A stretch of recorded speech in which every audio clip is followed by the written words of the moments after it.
Hello students, welcome. I hope you are all doing good. जैसा कि आपको पता है, हर वीक हम लर्न बाय मैप्स के नाम से अपनी क्लास को ज़रूर शेड्यूल करते हैं, समझते हैं पूरे वीक में क्या क्या इंपॉर्टेंट करंट अफेयर्स और स्टैटिक अफेयर्स में मैप्स को डिस्कस किया गया। ठीक है, तो पूरे वीक में जो भी न्यूज़ में था उसमें मैप्स कौन कौन से इंपॉर्टेंट थे, एग्जामिनर किन किन मैप्स को फोकस में रख सकता है। तो learn by maps for UPSC and state PCS exam set 52। अब तक हमने फर्स्ट से लेकर सेट 51 तक कवर किए, एक प्लेलिस्ट में आपको देखने को मिल जाएंगे। आज हम अपने सेट 52 को डिस्कस करेंगे। पिछले एक वीक में जो जो करंट अफेयर्स में टॉपिक्स थे उन्हीं को यहाँ पर फोकस में रखा गया। चलते हैं आज के हमारे पहले मैप पे।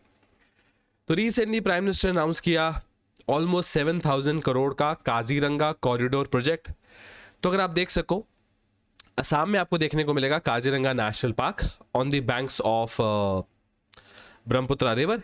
और अगर आप इस मैप पे भी देख सको तो यह है ब्रह्मपुत्र नदी, जिसकी वजह से जो नेशनल पार्क है वो कई बार फ्लड भी हो जाता है। एलिवेटेड कॉरिडोर का मतलब कि अगर आप देख सको तो ऐसे नॉर्मल सड़क से थोड़ा सा उठा के रोड बनाई जाएगी ताकि नीचे फ्लोरा एंड फौना एनिमल वगैरह उनका कॉन्फ्लिक्ट या उनका जो कार हिट वगैरह करती है वो चीज़ें कम से कम हो। ठीक है, ये यहाँ पर हमारा लॉजिक है। ओके, ठीक है। ट्रंप ने एक गाजा पीस बोर्ड क्रिएट किया है जिसमें इंडिया को भी इन्वाइट किया। पता ही आपको इजराइल और गाजा के बीच में डिस्प्यूट क्या है। ये जो जमीन है जहां आज इजराइल बसा हुआ है, इजराइल कंट्री है जूस की, पर पहले यहां रहते थे पैलेस्टीनियंस जिनका धर्म था इस्लाम। और इजरायली जो जूस होते हैं, जुडाइज्म अलग से एक धर्म होता है। तो आज यहां पर रहते हैं इजरायली जूस, पहले रहते थे पैलेस्टीनियन जो मुस्लिम्स होते थे। वो पैलेस्टीनियंस कहां चले गए, उनको इजराइल ने पुश कर दिया छोटी सी पट्टी में जिसको बोलते हैं गाजा पट्टी। अगर जूम इन करके देखो ऐसे दिखती है गाजा। गाजा और इजराइल में बार बार डिस्प्यूट होता है, बार बार लड़ाई होती है। ऑलमोस्ट 2 साल तक लड़ाई चली, जिसके बाद गाजा पूरा डिस्ट्रॉय हो चुका है। उसकी रीबिल्डिंग की जाएगी गाजा पीस बोर्ड से। क्या इंडिया इसको ज्वाइन करेगा कि नहीं करेगा, हमें फ्यूचर में देखना होगा। पता है आपको ग्रीनलैंड कितना न्यूज में? पहली बात तो Greenland one of the largest island, अगर आप देखो it is not a country. इसकी कैपिटल होती है नुक। ये कंट्री नहीं है। Greenland is a territory of, यहां पर आपको छोटा सा देखने को मिलेगा, डेनमार्क। ठीक है, डेनमार्क की टेरिटरी होती है ग्रीनलैंड। ये रहा डेनमार्क। तो डेनमार्क अपने में बहुत छोटा है, पर ग्रीनलैंड अपने आप में बहुत बड़ा है। क्यों चाहिए ट्रम्प को ग्रीनलैंड? देखो ट्रम्प का लॉजिक, वेनेजुएला में, ग्रीनलैंड में, अब तो ट्रम्प ने एक नया एरिया ढूंढ लिया है, इंडियन ओशन में, चागोस आइलैंड। ट्रम्प हर वो टेरिटरी चाहते हैं जो टेरिटरी अपने साथ कुछ बहुत ही सिग्निफिकेंस इंपॉर्टेंस रखे। वेनेजुएला के क्रूड ऑयल, ग्रीनलैंड के रिसोर्सेज जैसे रेयर अर्थ एलिमेंट्स और चागोस आइलैंड की लोकेशन, हर ये टेरिटरी ट्रम्प यूएसए का पार्ट बनाना चाहते हैं, अपने अंडर लेना चाहते हैं, अंडर मिलिट्री स्ट्रेंथ। तो बस उनके वो कह रहे हैं कि बस मेरे पास मिलिट्री स्ट्रेंथ है तो ये सब मेरा एरिया होना चाहिए। और रिसेंटली डावोस समिट हुआ वर्ल्ड इकोनॉमिक फोरम का, वहां पर भी ट्रम्प ने ये सब बातें करी। थोड़ा सा समिट के बाद लग तो रहा है कि हाँ, ट्रम्प ने कुछ हद तक चीज़ों को टोन डाउन करा कि उनको लगा कि भाई सारा यूरोप ही मेरे अगेंस्ट हो जाएगा। पर हाँ, ग्रीनलैंड को लेकर तो भाई ट्रम्प की बहुत ही क्लियर इंटेंशन है। ट्रम्प का कहना यह है कि रशिया और चाइना यहाँ पर स्ट्रॉन्ग, उससे अच्छा है ग्रीनलैंड यूएसए का ही पार्ट बन जाए। ठीक है, रिसेंटली ट्रम्प ने एक मैप जारी किया, उसमें यूएस, कनाडा, ये सब अमेरिकन फ्लैग के अंदर ही दिखाया ग्रीनलैंड। ठीक है, तो अजीब सी ही सोच है यहाँ पर यूएस प्रेसिडेंट की। चाबहार पोर्ट ईरान का क्यों न्यूज में, आपको बताना चाहिए। ईरान क्योंकि पक्का दुश्मन है यूएसए का। तो यूएस अगर किसी कंट्री को बुरी तरह से प्रॉब्लम देना चाहे, पेनलाइज करना चाहे, तो उस कंट्री पे लगा देता है फाइनेंशियल सैंक्शंस। तो यूएस ने लगा के रखी हुई है ईरान पे फाइनेंशियल सैंक्शन, जिनकी वजह से उनकी इकोनॉमी का बहुत बुरा हाल है। ईरान में एक पोर्ट है चाबहार पोर्ट, जो इंडिया और ईरान ने मिलकर डेवलप किया था। और इंडिया के लिए पोर्ट बहुत इंपॉर्टेंट है। हमको इस डायरेक्शन में जो ट्रेड करना होता है वो चाबहार से बहुत ईजी हो जाता है। अफगानिस्तान के साथ ट्रेड ईजी हो जाता है। ओके, पूरे ईरान पे यूएस के फाइनेंशियल सैंक्शंस लगे हुए हैं सिवाय चाबहार पोर्ट के। पिछले साल ट्रम्प ने अनाउंस कर दिया कि नहीं, अब चाबहार पोर्ट पे भी सैंक्शंस लगेंगे। तो इंडिया यूएस ईरान के साथ मिलकर बैठ के बात करना चाहता है कि चाबहार पोर्ट पे अगर सैंक्शंस ना लगे तो उसका क्या तरीका हो सकता है, क्योंकि बहुत ही इंपॉर्टेंट है। चाबहार पोर्ट जैसे काम करता है वैसे काम करता रहे। ठीक है, पता है आपको कितना इंडिया में डिस्कस किया जा रहा है यूरोपियन यूनियन? तो सारा यूरोप यूरोपियन यूनियन का पार्ट नहीं। बहुत सारे ऐसी कंट्रीज है जो यूरोप कॉन्टिनेंट की कंट्रीज तो है पर यूरोपियन यूनियन का पार्ट नहीं है। यूके हो गया, यूक्रेन हो गया, ये सब यूरोप में तो आता है पर ईयू का पार्ट नहीं है। ईयू जिसके हेडक्वार्टर्स है बेल्जियम ब्रसल्स में। तो यूरोपियन यूनियन और इंडिया के बीच में इस टाइम पे क्या सबसे बड़ी चीज चल रही है? दोनों ऑर्गेनाइजेशंस के बीच में, इंडिया कंट्री, यूरोपियन यूनियन के बीच में एक फ्री ट्रेड एग्रीमेंट को लेकर बस फाइनल स्टेज में डिस्कशन है। बहुत जल्दी ये साइन हो जाएगा। सोच तो हम रहे थे कि एक ट्रेड डील साइन होगी यूएस के साथ, पर यहां यूरोपियन यूनियन और इंडिया के बीच में एक ट्रेड डील साइन हो रही है।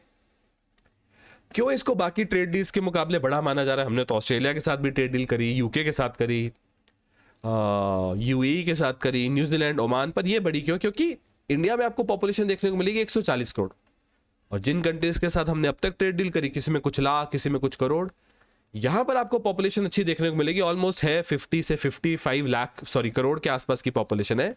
तो इंडिया और यूरोपियन यूनियन मिला के ऑलमोस्ट 200 करोड़ के आसपास लोग बन सकते हैं जो अच्छे लेवल पे आपस में ट्रेड कर पाएंगे। इसलिए इसको मदर ऑफ ऑल डील्स भी बुलाया जा रहा है। ठीक है, आपको देखने को मिलेगा उत्तराखंड में valley of flower national park. Recently national park बहुत न्यूज में था। इसको वैली ऑफ फ्लावर से बोलते हैं क्योंकि नेचुरली यहां पर आपको बहुत वैरायटी ऑफ फ्लावर्स देखने को मिलेंगे।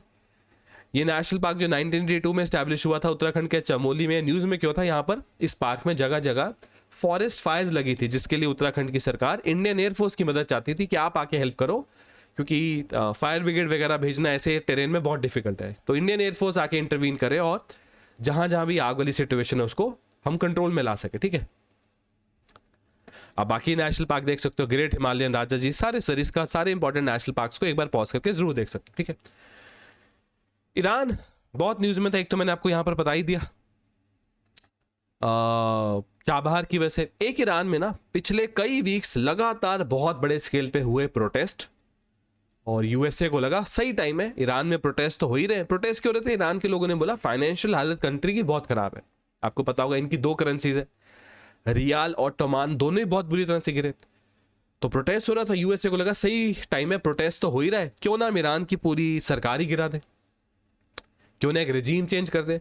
पर कहीं ना कहीं ईरान ने अपने पूरे प्रोटेस्ट को कंट्रोल में कर दिया। इसके लिए उन्होंने बहुत बड़े स्केल पे शायद अपनी कंट्री में लोगों को मारा होगा, क्योंकि न्यूज़ बहुत ज़्यादा तो बाहर नहीं आ पाई। हमने ये किया कि अपने इंडियंस को जितना बुला सकते थे वापस बुला लिया, पर अब सिचुएशन ईरान में कैसी है, स्टेबल है या नहीं है, कुछ नहीं पता, क्योंकि ईरान मेक श्योर करता है कि अगर कुछ ऐसा हो तो उनकी न्यूज़ बहुत ज़्यादा बाहर ना जा पाए। आदित्य L1 क्या है? आदित्य हमारा सन एक्सप्लोरेशन मिशन। L1 का मतलब होता है लैंग्वेज पॉइंट 1। तो अर्थ और सन में आपको यहां L1 देखने को मिलेगा। इस पॉइंट पे जाके सन की ग्रेविटी पुल और अर्थ का gravity pull equal and opposite हो जाता है। तो जो भी मिशन आपने L1 पॉइंट पे भेजा है वो वहीं टिका रहेगा। ठीक है, वहां से वो सन को स्टडी कर सकता है। ठीक है, आदित्य L1 किन चीजों को रिसर्च करा है? जैसे सन में होने वाले न्यूक्लियर फ्यूजन को। फिर रिसेंटली काफी सारी रिसर्च डिटेल्स आदित्य L1 ने भेजी रिगार्डिंग दी सोलर स्टॉर्म्स। तो जो बड़े बड़े एक तरह से आप कह लो सन के सरफेस पे तूफान आते हैं ना, उनको बोलते हैं सोलर स्टॉर्म्स। ठीक है, और ये प्लैनेट अर्थ को बहुत तरीके से डिस्टर्ब करते हैं। हमारा वायरलेस नेटवर्क खराब हो जाता है, जीपीएस सिस्टम्स काफी हद तक काम नहीं करते, तो इनको बोलते हैं सोलर स्टॉर्म्स। ठीक है, और सिर्फ हमारा नहीं है सोलर मिशन, जैसे यूएस का पार्कर सोलर प्रोब, काफी सारी कंट्रीज सन को एक्सप्लोर करने के मिशन को भेजते हैं। ठीक है, रशिया यूक्रेन वॉर अगर और कुछ दिन चल गई तो देखो फेब एंड में इस वॉर को 4 साल पूरे हो जाएंगे। रिसेंटली न्यूज में क्या होती है, रशिया ने यूक्रेन की तरफ लॉन्च की हाइपरसोनिक मिसाइल्स। कोई भी चीज अगर हवा में ट्रैवल कर रही है वो तेज है या स्लो है, ये डिपेंड करता है उसकी स्पीड कंपेयर टू साउंड। अगर कोई चीज हवा में ट्रैवल कर रही है और साउंड से स्लो है तो उसको बोलते हैं सबसोनिक स्पीड। अगर कोई चीज हवा में ट्रैवल कर रही है साउंड से इक्वल है, साउंड की स्पीड होती है 1 मैक, या अप्रोक्सीमेटली 1 मैक हुआ 1200 किलोमीटर पर आवर। ठीक है, अगर कोई चीज हवा में ट्रैवल कर रही है साउंड की स्पीड के इक्वल है ट्रांससोनिक। अगर कोई चीज हवा में ट्रैवल कर रही है साउंड की स्पीड से तेज है सुपरसोनिक। और अगर कोई चीज हवा में ट्रैवल कर रही है साउंड की स्पीड के 5 गुना है तो हाइपरसोनिक। तो रिसेंटली रशिया ने अपनी ओशनिक मिसाइल को यूज किया रशिया यूक्रेन वॉर में, जो कि एक हाइपरसोनिक मिसाइल है। हम भी अपनी कंट्री में हाइपरसोनिक टेक्नोलॉजी पे काफी एडवांस स्टेज में, हम भी मे बी बहुत जल्दी हमको देखने को मिले कि हम भी इंडिया में हाइपरसोनिक वेपन्स को डेवलप कर पा रहे, हाइपरसोनिक मिसाइल्स को डेवलप कर पा रहे। पर अभी तक चीजें फुल डेवलपमेंट स्टेज में नहीं गई, अभी हम रिसर्च डेवलपमेंट फेज में। ठीक है, वेनेजुएला में बहुत बड़े पॉलिटिकल क्राइसिस के बाद एक इंटरिम प्रेसिडेंट रोड्रिगेज करके अपॉइंट किया और वो कोशिश कर रहे हैं कंट्री को स्टेबल करने की। वेनेजुएला जहां दुनिया के सबसे बड़े रिजर्व्स हैं क्रूड ऑयल के, रिसेंटली उनका जो प्रेसिडेंट थे निकोलस मदुरो, ट्रंप ने एक मिलिट्री रेड के थ्रू निकोलस मदुरो को किडनैप कर लिया और यूएसए में ट्रायल चलाया जा रहा है। अब अगला जो ट्रायल की डेट है वो मार्च के मंथ में आई। सोचो इतना टाइम निकोलस मदुरो यूएस की एक जेल में ही रहेंगे। ठीक है, तो बिल्कुल आपको देखने को मिलेगा ऊपर नॉर्थ अमेरिका, बीच में इसको बोलते हैं सेंट्रल अमेरिका, और यहां से शुरू हो जाता है साउथ अमेरिका, और यहां पर है वेनेजुएला कैपिटल कराकस। ठीक है, ओके। सक्शगाम वैली कहां पर है? सक्शगाम वैली आपको देखने को मिलेगा, जैसे आपको पता ही है कि जम्मू एंड कश्मीर में ये वाला जो पार्ट है इसको हम बुलाते हैं PoK, Pakistan occupied Kashmir. Jammu and Kashmir का वो पार्ट जो इलीगली पाकिस्तान ने कैप्चर किया हुआ है, ये है अक्साई चिन।